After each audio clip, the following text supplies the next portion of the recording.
একজন আল্লাহর অলি, গরিব মাঝিদের নৌকা, যেই নৌকায় তারা দয়া করে তাকে পার করেছিল সেটাই তিনি ফুটো করে ডুবিয়ে দিলেন। আর যারা তাকে খাবার দিল না তাদেরই ভাঙা দেয়াল তিনি ফ্রিতে ঠিক করে দিলেন। স্বয়ং আল্লাহর নবী মুসা আলাইহিস সালাম পর্যন্ত এই দৃশ্য দেখে নিজেকে সামলাতে না পেরে চিৎকার করে উঠেছিলেন। কিন্তু কেন কেন একজন নেককার মানুষ এমন জঘন্য কাজ করলেন? এর পেছনে লুকিয়ে আছে এমন এক অবিশ্বাস্য রহস্য, যা জানলে আপনার জীবনের সব হতাশা নিমিষেই দূর হয়ে যাবে। সেই গোপন কারণটি কি জানতে হলে ভিডিওটি শেষ পর্যন্ত দেখুন। ঘটনাটা শুরু হয় বনি ইসরায়েল জাতির এক সভার মধ্যে। হযরত মুসা আলাইহিস সালাম মানুষের সামনে খুব সুন্দর ভাষণ দিচ্ছিলেন। তিনি আল্লাহ, জান্নাত, জাহান্নাম নিয়ে কথা বলছিলেন। তার কথা শুনে সবাই মুগ্ধ হয়ে যাচ্ছিল। এমন সময় একজন লোক দাঁড়িয়ে একটা প্রশ্ন করে বসল। লোকটা জিজ্ঞেস করল, হে আল্লাহর নবী, আপনি তো অনেক জানেন, আচ্ছা বলুন তো, এই মুহূর্তে পৃথিবীর বুকে সবচেয়ে বড় জ্ঞানী কে? মুসা আলাইহিস সালাম যেহেতু জানতেন তিনি আল্লাহর নবী, তার কাছে ওহী আসে, ফেরেশতা আসে, তাই তিনি সরল মনে উত্তর দিলেন, আমিই তো সবচেয়ে বড় জ্ঞানী। তিনি এটা অহংকার করে বলেননি, তিনি যা সত্য জানতেন তাই বলেছিলেন। তিনি ভেবেছিলেন নবীর চেয়ে বেশি জ্ঞানী আর কে হবে। কিন্তু আল্লাহর কাছে এই উত্তরটা পছন্দ হলো না। আল্লাহ চাইলেন মুসা আলাইহিস সালামকে এটা শেখাতে যে জ্ঞানের কোনো শেষ নেই। আল্লাহ ওহী পাঠালেন। আল্লাহ বললেন, হে মুসা, তুমি ঠিক বলনি। আমার এমন একজন বান্দা আছে যে দুই সাগরের মিলনস্থলে থাকে। আমি তাকে এমন কিছু গোপন জ্ঞান দিয়েছি যা তোমাকে দিইনি। মুসা আলাইহিস সালাম অবাক হয়ে গেলেন।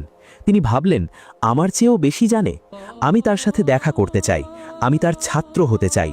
মুসা আলাইহিস সালাম আল্লাহর কাছে বললেন, হে আল্লাহ, আমি ওই লোকটার সাথে দেখা করতে চাই, আমি তাকে কোথায় পাবো? আল্লাহ বললেন, তুমি একটা ঝুড়ির মধ্যে একটা মরা মাছ সাথে নাও, তারপর সাগরের পাড় ধরে হাঁটতে থাকো। হাঁটতে হাঁটতে যেই জায়গায় গিয়ে দেখবে তোমার ঝুড়ির মাছটা নেই, মানে মাছটা হারিয়ে গেছে, ঠিক সেই জায়গাতেই তুমি আমার ওই বান্দাকে খুঁজে পাবে। মুসা আলাইহিস সালাম রাজি হলেন। তিনি তার এক যুবক সঙ্গী, যার নাম ইউশা বিন নুন, তাকে সাথে নিলেন। মুসা আলাইহিস সালাম ইউশাকে বললেন, শোনো, আমাদের অনেক দূর যেতে হবে। আমরা দুই সাগরের মিলনস্থলে না পৌঁছানো পর্যন্ত থামব না। যদি আমাকে বছরের পর বছর হাঁটতে হয় তবুও আমি হাঁটব। তুমি শুধু এই মাছের ঝুড়িটা সাবধানে রাখবে। তারা দুজন হাঁটতে শুরু করলেন। রোদে পুড়ে বালির ওপর দিয়ে তারা হাঁটছেন তো হাঁটছেনই। অনেক দূর যাওয়ার পর তারা একটা জায়গায় পৌঁছলেন যেখানে দুটো সাগর বা নদী এসে একসাথে মিশেছে। জায়গাটা ছিল খুব সুন্দর আর শান্ত। সেখানে সাগরের পাড়ে একটা বিশাল বড় পাথর বা চটান ছিল। মুসা আলাইহিস সালাম খুব ক্লান্ত হয়ে পড়েছিলেন। তিনি বললেন, ইউশা, চলো এই পাথরের ওপর একটু বিশ্রাম নিই। মুসা আলাইহিস সালাম সেই পাথরের ওপর মাথা রেখে শুয়ে পড়লেন এবং গভীর ঘুমে তলিয়ে গেলেন। কিন্তু তার সঙ্গী ইউশা জেগেছিলেন। ঠিক এই সময়েই আল্লাহর সেই অলৌকিক ঘটনাটা ঘটল। ইউশা তাকিয়েছিলেন ঝুড়ির দিকে। হঠাৎ তিনি দেখলেন ঝুড়ির ভেতরে থাকা সেই মরা মাছটা নড়াচড়া শুরু করেছে। মাছটা জ্যান্ত হয়ে লাফালাফি করতে লাগলো। লাফাতে লাফাতে মাছটা ঝুড়ি থেকে বেরিয়ে এলো এবং সোজা গিয়ে সাগরের পানিতে পড়ল। সাধারণত মাছ পানিতে পড়লে সাঁতার কেটে চলে যায়, পানি যেমন ছিল তেমনই থাকে। কিন্তু এখানে হলো উল্টো। আল্লাহ কুরআনে বলছেন, মাছটা পানির ভিতর দিয়ে যেদিক দিয়ে যাচ্ছিল সেখানকার পানিটা সরে গিয়ে ফাঁকা হয়ে যাচ্ছিল। মনে হচ্ছিল পানির ভিতরে একটা সুড়ঙ্গ তৈরি হয়েছে। মাছটা সেই সুড়ঙ্গ দিয়ে চলে গেল। ইউশা অবাক হয়ে এই দৃশ্য দেখলেন। তিনি ভাবলেন, সুবহান আল্লাহ, মুসা আলাইহিস সালামের ঘুম ভাঙলে তাকে এই খবরটা দিতে হবে, এটাই তো সেই নিশানা। কিন্তু শয়তান তাকে ভুলিয়ে দিল। মুসা আলাইহিস সালামের ঘুম ভাঙল। তিনি বললেন, চলো ইউশা, আবার রওনা দিই, দেরি করা যাবে না। ইউশা মাছের কথা ভুলে গেলেন। তারা সেখান থেকে আবার হাঁটতে শুরু করলেন। সারাদিন হাঁটলেন, সারা রাত হাঁটলেন। তারা আসল জায়গাটা পার হয়ে অনেক দূর চলে গেলেন। পরদিন দুপুরে মুসা আলাইহিস সালাম খুব ক্লান্ত হয়ে পড়লেন। পেটে প্রচণ্ড ক্ষুধা। তিনি ইউশাকে বললেন, ইউশা, আমাদের নাশতা বা খাবারটা নিয়ে এসো। এই সফরে আমি বড্ড ক্লান্ত হয়ে পড়েছি। ওই মাছটা দিয়েই ভাত খাওয়া যাক। খাবারের কথা বলতেই ইউশার মনে পড়ে গেল, হায় আল্লাহ, খাবার তো সেই মাছটাই ছিল, কিন্তু ওটা তো জ্যান্ত হয়ে পালিয়েছে। ইউশা লজ্জিত হয়ে বললেন, হে আল্লাহর নবী, আমি তো আপনাকে বলতে ভুলেই গিয়েছি। আমরা যখন ওই পাথরের ওপর বিশ্রাম নিচ্ছিলাম তখনই মাছটা অদ্ভুতভাবে জ্যান্ত হয়ে সাগরে চলে গেছে, আর শয়তান আমাকে ভুলিয়ে দিয়েছিল, তাই আপনাকে বলা হয়নি। মুসা আলাইহিস সালাম এই কথা শুনে চমকে গেলেন। তিনি বললেন, আরে বোকা, ওটাই তো সেই জায়গা ছিল। আল্লাহ তো ওটাই খুঁজতে বলেছিলেন। আমরা তো ওটা পার হয়ে এসেছি, আমাদের এখনই ফিরে যেতে হবে। তারা আবার নিজেদের পায়ের ছাপ ধরে উল্টো পথে হাঁটতে শুরু করলেন। হাঁটতে হাঁটতে তারা আবার সেই পাথরের কাছে ফিরে এলেন এবং সেখানে এসে তারা এমন একজনকে দেখতে পেলেন যার জন্য এই পুরো সফর। তারা দেখলেন একজন মানুষ চাদর মুড়ি দিয়ে শুয়ে বা বসে আছেন। তার পরনে ছিল সবুজ রঙের কাপড়। হাদিসে এসেছে তিনি যেখানে বসতেন সেখানকার শুকনো ঘাসও সবুজ হয়ে যেত, তাই তাকে খিজির বলা হয়। মুসা আলাইহিস সালাম তাকে সালাম দিলেন, আসসালামু আলাইকুম। তিনি অবাক হয়ে বললেন, এই জনমানবহীন জায়গায় সালাম, কে তুমি? মুসা আলাইহিস সালাম বললেন, আমি মুসা। খিজির আলাইহিস সালাম জিজ্ঞেস করলেন, বনি ইসরায়েলের নবী মুসা? মুসা আলাইহিস সালাম বললেন, হ্যাঁ, আমি এসেছি আপনার কাছে সেই জ্ঞান শিখতে যা আল্লাহ আপনাকে শিখিয়েছেন। খিজির আলাইহিস সালাম মুসা আলাইহিস সালামের দিকে তাকালেন। তিনি বললেন, হে মুসা, আল্লাহ আমাকে এমন কিছু জ্ঞান দিয়েছেন যা তুমি জানো না, আর তোমাকে এমন কিছু জ্ঞান দিয়েছেন যা আমি জানি না। কিন্তু তুমি আমার সাথে ধৈর্য ধরতে পারবে না, কারণ আমি যা করব তা তোমার কাছে ভুল মনে হবে। মুসা আলাইহিস সালাম বললেন, ইনশাআল্লাহ আপনি আমাকে ধৈর্যশীল পাবেন, আমি আপনার কোনো কথায় বাধা দেব না। খিজির আলাইহিস সালাম বললেন, শর্ত একটাই, আমি যা কিছুই করি না কেন তুমি আমাকে কোনো প্রশ্ন করতে পারবে না যে এটা কেন করলেন, যতক্ষণ না আমি নিজে তোমাকে তার কারণ বলি। শর্ত ঠিক হলো। সমুদ্রের পাড় ধরে হাঁটতে লাগলেন। তাদের কোনো নৌকা ছিল না।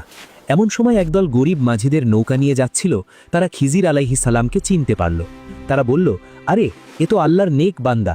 তারা সম্মান করে তাদের দুজনকে বিনা ভাড়ায় নৌকায় তুলে নিল। নৌকাটি যখন গভীর সমুদ্রে, তখন খিজির আলাইহিস সালাম এমন এক কাজ করলেন যা দেখে মুসা আলাইহিস সালাম স্থির থাকতে পারলেন না। খিজির আলাইহিস সালাম নৌকা থেকে একটা কুড়াল বা হাতুড়ি নিলেন। তারপর সেই গরিব মাঝিদের নৌকার তক্তাগুলো সজোরে ভেঙে ফেলতে শুরু করলেন। যে মাঝিরা তাদের দয়া করে টাকা না নিয়ে নৌকায় তুলল, খিজির আলাইহিস সালাম তাদেরই নৌকা ফুটো করে ডুবিয়ে দিতে চাইলেন। পানি উঠতে শুরু করল। মুসা আলাইহিস সালাম চিৎকার করে উঠলেন, এ কি করলেন আপনি? এরা তো আমাদের দয়া করে নৌকায় তুলল, আর আপনি এদের নৌকা ফুটো করে ডুবিয়ে দিলেন। আপনি তো খুব জঘন্য কাজ করলেন, এরা তো এখন ডুবে মরবে। খিজির আলাইহিস সালাম শান্তভাবে মুসা আলাইহিস সালামের দিকে তাকালেন। তিনি বললেন, আমি কি বলিনি তুমি আমার সাথে ধৈর্য ধরতে পারবে না? মুসা আলাইহিস সালাম লজ্জিত হলেন। তিনি বুঝতে পারলেন যে তিনি শর্ত ভেঙেছেন। তিনি বললেন, আমাকে ক্ষমা করুন, আমি ভুলে গিয়েছিলাম, আর এমন হবে না। কিন্তু নৌকা থেকে নামার পর সামনে যে ঘটনাটি ঘটতে যাচ্ছিল তা ছিল নৌকা ফুটো করার চেয়েও 1000 গুণ বেশি ভয়ঙ্কর। তারা যখন সমুদ্রের পাড়ে নামলেন তখন খিজির আলাইহিস সালাম দেখলেন কিছু বাচ্চা ছেলে খেলাধুলা করছে, ফুটফুটে সব মাসুম বাচ্চা। খিজির আলাইহিস সালাম তাদের দিকে এগিয়ে গেলেন এবং কোনো কারণ ছাড়াই, কোনো কথাবার্তা ছাড়াই তিনি একটি সুন্দর বাচ্চার মাথা ধরলেন এবং হাত দিয়ে মোচড় দিয়ে তার ঘাড় মোটকে দিলেন। তিনি শিশুটিকে নিজ হাতে হত্যা করলেন। বাচ্চাটিকে চোখের সামনে মরে যেতে দেখে মুসা আলাইহিস সালাম আর নিজেকে ধরে রাখতে পারলেন না। তিনি ক্ষিপ্ত হয়ে উঠলেন। তার নবী সুলভ মন এই অন্যায় মেনে নিতে পারল না। তিনি চিৎকার করে বললেন, আপনি এ কি করলেন? একটা নিষ্পাপ বাচ্চাকে আপনি এভাবে মেরে ফেললেন? ও তো কাউকে খুন করেনি, ও তো কোনো দোষ করেনি। সত্যি বলছি, আপনি খুব জঘন্য একটা কাজ করেছেন, এর কোনো মাফ নেই। খিজির আলাইহিস সালাম খুব ঠান্ডা মাথায় মুসা আলাইহিস সালামের দিকে তাকালেন। তার চোখে কোনো অনুশোচনা ছিল না।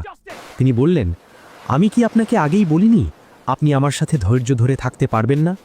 আমার কাজের পেছনের কারণ আপনি জানেন না, তাই আপনার রাগ হচ্ছে। মুসা আলাইহিস সালাম তখন বুঝতে পারলেন যে তিনি আবেগের বশে আবারও শর্ত ভেঙে ফেলেছেন। তিনি বললেন, আমাকে ক্ষমা করুন, আমি ভুলে গিয়েছিলাম তাই প্রশ্ন করে ফেলেছি। আমাকে এবারের মতো মাফ করে দিন, আমাকে আর বেশি বকাঝকা করবেন না। তবে কথা দিচ্ছি, এরপর যদি আমি আপনার কোনো কাজ নিয়ে আর একটাও প্রশ্ন করি তাহলে আপনি আমাকে আর সাথে রাখবেন না। তখন আপনি আমাকে বিদায় করে দিলেও আমার কোনো আপত্তি থাকবে না। এটাই আমার শেষ সুযোগ। খিজির আলাইহিস সালাম মেনে নিলেন। তারা দুজন আবার পথ চলতে লাগলেন। হাঁটতে হাঁটতে তারা দুজনেই খুব ক্লান্ত হয়ে পড়লেন। তাদের সাথে কোনো খাবার ছিল না, পেটে প্রচণ্ড ক্ষুধা। হাঁটতে হাঁটতে তারা একটা বড় গ্রামের সামনে এসে পৌঁছলেন। মুসা আলাইহিস সালাম ভাবলেন, গ্রামের মানুষের কাছে কিছু খাবার চাইলে নিশ্চয়ই তারা দেবে। মুসা আলাইহিস সালাম এবং খিজির আলাইহিস সালাম গ্রামের প্রতিটি দরজায় গেলেন। তারা মানুষের কাছে হাত পেতে বললেন, আমরা মুসাফির, অনেক দূর থেকে এসেছি, আমরা খুব ক্ষুধার্ত, আপনারা কি আমাদের মেহমান হিসেবে একটু খাবার দেবেন? কিন্তু সেই গ্রামের মানুষগুলো ছিল অত্যন্ত কৃপণ এবং বাজে স্বভাবের। তারা খাবার তো দিলই না, উল্টো তাদের সাথে খুব খারাপ ব্যবহার করল। তারা মুখের ওপর দরজা বন্ধ করে দিল।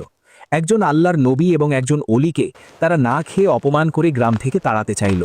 মুসা আলাইহিস সালাম খুব কষ্ট পেলেন। তারা গ্রামের এক পাশ দিয়ে হেঁটে যাচ্ছিলেন। শরীর দুর্বল, মন খারাপ। হঠাৎ খিজির আলাইহিস সালাম থমকে দাঁড়ালেন। তিনি দেখলেন রাস্তার পাশে একটা মাটির দেয়াল হেলে পড়েছে। দেয়ালটা যে কোনো সময় ভেঙে পড়ে যাবে। দেয়ালটা পড়ে গেলে গ্রামের ক্ষতি হবে। তখন খিজির আলাইহিস সালাম এক অদ্ভুত কাজ করলেন। তিনি নিজের গায়ের চাদর কোমরে বাঁধলেন, তারপর মাটি আর কাদা দিয়ে সেই ভাঙা দেয়ালটা মেরামত করতে শুরু করলেন। তিনি অনেক কষ্ট করে ঘেমে নিয়ে বিনা পয়সায় দেয়ালটাকে আবার সোজা করে দাঁড় করিয়ে দিলেন। যে গ্রামের মানুষ তাদের এক ফোঁটা পানি দিল না, খিজির আলাইহিসসালাম তাদেরই কাজ নিজের হাতে করে দিলেন। মুসা আলাইহিসসালাম পাশে দাঁড়িয়ে সব দেখছিলেন। তার পেটে ক্ষুধা, শরীরে ক্লান্তি, তিনি আর চুপ থাকতে পারলেন না। তার মনে হলো এটা বোকামি। তিনি বললেন, আপনি এটা কি করলেন? এই গ্রামের মানুষগুলো এত খারাপ যে তারা আমাদের এক ফোঁটা পানিও দিল না, আমাদের অপমান করে তাড়িয়ে দিল, আর আপনি তাদেরই কাজ ফ্রিতে করে দিলেন। আপনি চাইলে তো এই কাজের বিনিময়ে তাদের কাছ থেকে কিছু টাকা বা খাবার নিতে পারতেন, অন্তত আমাদের পেটের ক্ষুধা তো মিটত। এই কথা শোনার পর খিজির আলাইহিসসালাম হাত ঝাড়তে ঝাড়তে মুসা আলাইহিসসালামের দিকে তাকালেন। তিনি বললেন, ব্যাস, অনেক হয়েছে। আপনি আবারও প্রশ্ন করেছেন। আমি বলেছিলাম না আপনি ধৈর্য ধরতে পারবেন না? এটাই হলো আমার আর আপনার আলাদা হওয়ার সময়। আপনি আর আমার সাথে থাকতে পারবেন না। আমাদের সফর এখানেই শেষ। মুসা আলাইহিসসালাম চুপ হয়ে গেলেন। তিনি বুঝতে পারলেন আল্লাহ হয়তো এ পর্যন্তই চেয়েছিলেন। তিনি আর জোড়াজুড়ি করলেন না। তখন খিজির আলাইহিসসালাম বললেন, যাওয়ার আগে শুনুন, আমি যে 3টি কাজ করেছি তার কোনোটিই আমি নিজের ইচ্ছে বা খুশিতে করিনি, সব আল্লাহর হুকুমেই করেছি। আপনি যা দেখে রেগে গিয়েছিলেন তার পেছনের আসল রহস্যগুলো এখন আমি আপনাকে বলে দিচ্ছি। ভালো করে শুনুন, তাহলে আপনার মনের সব ভুল ভেঙে যাবে। প্রথম রহস্য, নৌকা কেন ফুটো করা হলো? খিজির আলাইহিসসালাম বললেন, ওই যে নৌকাটা আমি কুড়াল দিয়ে ফুটো করে দিয়েছিলাম, ওটা ছিল কয়েকজন অত্যন্ত গরিব মানুষের। এই একটা নৌকা চালিয়েই তাদের পুরো সংসার চলত। কিন্তু তারা জানতো না নদীর ওপারে এক জালিম বাদশাহ অপেক্ষা করছিল। সেই বাদশার সৈন্যরা ঘাটে দাঁড়িয়েছিল। তারা জোর করে সব ভালো ভালো নৌকা কেড়ে নিচ্ছিল। আমি ইচ্ছে করেই নৌকাটা একটু ফুটো করে দিলাম, যাতে বাদশার সৈন্যরা মনে করে, আরে এই নৌকা তো ভাঙা, এটা কোনো কাজের না। ফলে তারা নৌকাটা নিল না। আমার সামান্য একটু ক্ষতির কারণে ওই গরিব মানুষগুলোর একমাত্র আয়ের পথটা বেঁচে গেল। তারা পরে সহজেই ওই ফুটো মেরামত করে নিতে পারবে। আমি তাদের ক্ষতি করিনি, আমি তাদের বাঁচিয়েছি। দ্বিতীয় রহস্য, বাচ্চাটিকে কেন হত্যা করা হলো? খিজির আলাইহিসসালাম বললেন, আর ওই যে বাচ্চাটিকে আমি মেরে ফেলেছি, যার জন্য আপনি আমাকে অনেক কথা শোনালেন, তার কারণ শুনুন। এই বাচ্চাটির মা বাবা ছিল খুবই ভালো এবং ঈমানদার মানুষ। তারা আল্লাহকে খুব ভালোবাসত। কিন্তু আল্লাহ জানতেন এই বাচ্চাটি বড় হয়ে অনেক বড় কাফের এবং জালিম হবে। সে তার বাবা মাকে অনেক কষ্ট দিত এবং তাদের বাধ্য করত ইসলাম ছাড়তে। আল্লাহ চাইলেন না যে ওই নেককার মা বাবার শেষ বয়সটা জাহান্নাম হয়ে যাক। তাই আল্লাহ আমাকে হুকুম দিলেন ওই বাচ্চাটাকে সরিয়ে নিতে। আমি তাকে হত্যা করে তার বাবা মায়ের ঈমান বাঁচিয়ে দিয়েছি, এবং আল্লাহ এর বদলে তাদের এমন একটি নেককার সন্তান দেবেন যে তাদের প্রতি দয়ালু হবে এবং তাদের জান্নাতের পথে নিয়ে যাবে। আমি বাচ্চাটিকে মেরেছি ঠিকই, কিন্তু এর মাধ্যমে আমি তার বাবা মাকে রক্ষা করেছি। তারপর তিনি দেয়ালের দিকে আঙুল তুলে বললেন, আর এই যে দেয়ালটা আমি বিনা পয়সায় এত কষ্ট করে ঠিক করে দিলাম, এর কারণটা শুনুন। এই দেয়ালটা ছিল ওই গ্রামেরই দুজন ছোট এতিম বাচ্চার। তাদের বাবা বেঁচে নেই, মাও নেই। আর এই দেয়ালের ঠিক নিচেই মাটির তলায় লুকানো আছে একটা বিশাল গুপ্তধন বা সোনার কলস। এই সম্পদ তাদের বাবা তাদের জন্যই রেখে গিয়েছিলেন। মুসা আলাইহিসসালাম খুব মনোযোগ দিয়ে শুনছিলেন। খিজির আলাইহিসসালাম বলতে থাকলেন, ওই এতিম বাচ্চা দুটোর বাবা ছিলেন খুবই নেককার এবং ভালো মানুষ। তিনি মারা যাওয়ার আগে চিন্তা করেছিলেন, আমার অবর্তমানে আমার ছোট বাচ্চাদের কে দেখবে। তাই তিনি তার সারা জীবনের জমানো সম্পদ মাটির নিচে পুঁতে রেখে আল্লাহর কাছে দোয়া করেছিলেন, হে আল্লাহ, আমি এই আমানত তোমার কাছে রাখলাম, তুমি আমার সন্তানদের জন্য এটা রক্ষা করো। এখন সমস্যা হলো, ওই দেয়ালটা ছিল খুব নড়বড়ে। ওটা যদি আজ বা কালকেই ভেঙে পড়ে যেত, তাহলে মাটির নিচের ওই গুপ্তধন বেরিয়ে পড়ত। আর আপনি তো দেখলেন এই গ্রামের মানুষগুলো কতটা লোভী আর খারাপ। তারা আমাদের এক মুঠো খাবার পর্যন্ত দেয়নি।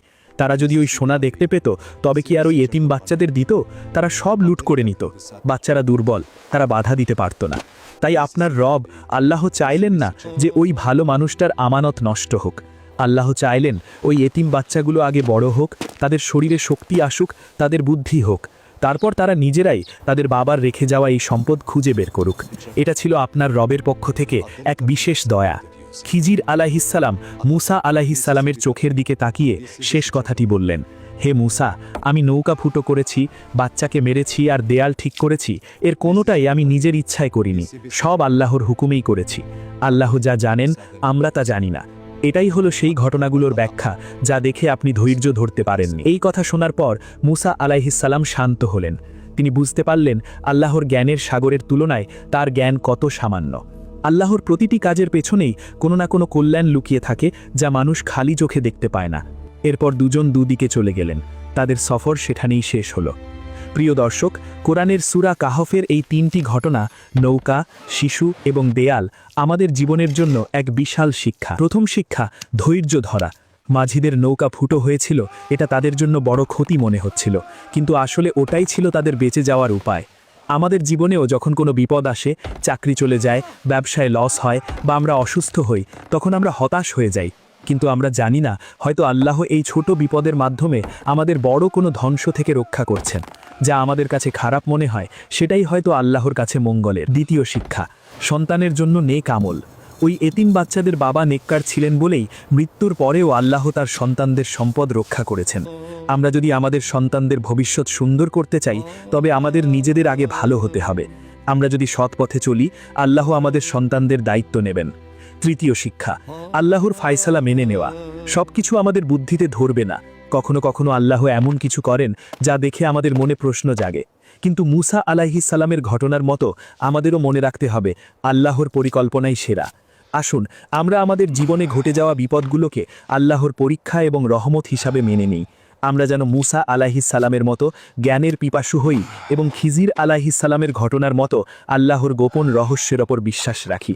আল্লাহ আমাদের সবাইকে সঠিক বুঝ দান করুন এবং আমাদের ঈমানকে মজবুত করুন। আমিন ইয়া রাব্বাল আলামিন।